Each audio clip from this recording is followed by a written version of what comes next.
Every country in the world has met with Ripple. The European Central Bank is about to decide what to do with the digital euro. Ripple and XRP, let's get to the information. She told me more about what's going on from Christine Lagarde. This Chris Larsson clip is going to play now.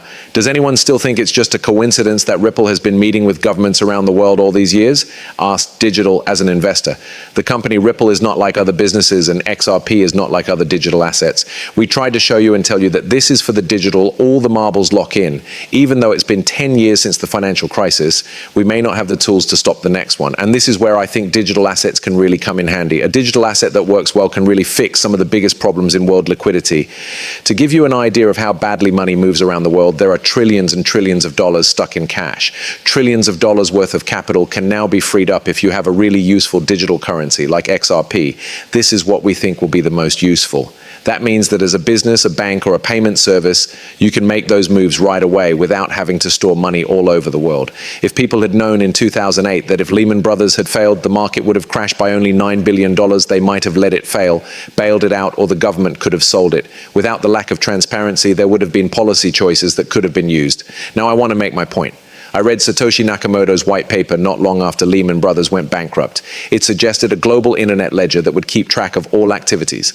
Everything we knew about Lehman Brothers' risks would have been on a computer ledger so we could see it right away.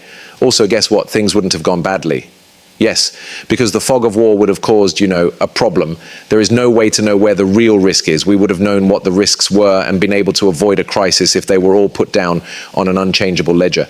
One of the signs of a healthy liquid market is resilience, which means that the market can bounce back from a major structural event. Why does it feel like Ripple is the key to this future so that we don't have another financial collapse like the one in 2008? That will be possible with blockchain technology. In the whole world, who is the most trusted Bitcoin infrastructure company?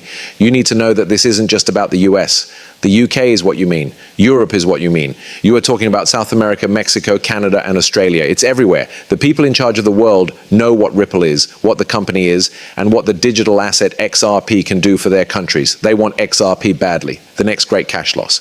The question mark is meant to show that we're not trying to start a crisis. Instead, we're doing everything we can to predict, stop, and identify the conditions that would actually make a crisis happen. There isn't much trust in the central bankers, to put it briefly. The people will be able to trust some things again thanks to blockchain. But you need to let people know that a problem could happen if you try to get everyone to use a new system. Then you make the problem happen behind the scenes, right?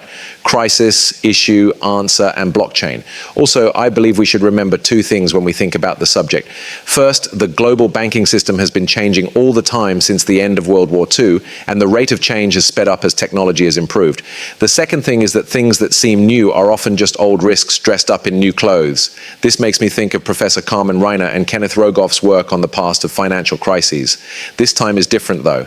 The tagline of the book, "Not It's Different," says a lot. It says 800 years of bad money decisions.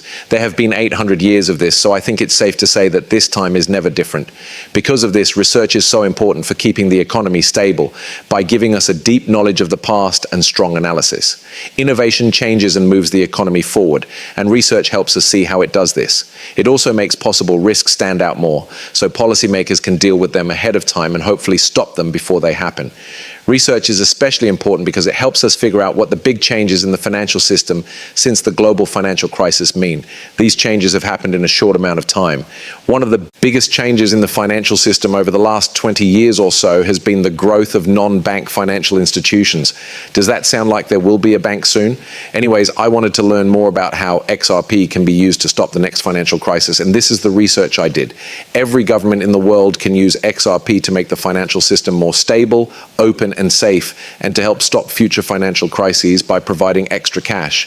Stability and liquidity in the system. Governments and central banks can use XRP to replace expensive and inefficient nostro vostro accounts. This will free up trillions of dollars in idle global cash that can be put to good use. By adding XRP as a bridge asset, cross-border payments can happen right away. This cuts down on systemic delays and makes sure that capital moves quickly during times when the economy is unstable. The global financial system is stronger during this crisis because of how quickly cash is available. Blockchain technology makes things clear. When the government uses XRP ledgers, all financial transactions can be tracked in real time and records can't be changed.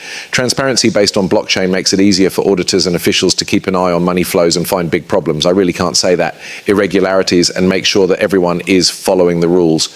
This lowers the risk of underground banking and fraud, which have historically caused financial meltdowns. It talks about crisis measures and emergency cash flow. If XRP goes up in value and more people start using it, it could give institutions like Ripple, which has the largest reserve, a big emergency fund for dealing with crises. This would help keep the market stable and might mean that taxpayers don't have to pay for bailouts when the system is in trouble. XRP stocks could also be used directly by governments as digital reserves, similar to gold or foreign currencies, so they could quickly step into markets when they needed to. It does talk about integrating people from different jurisdictions. Interoperability of XRP makes it possible for foreign organizations and federal and state governments to easily combine payment processes.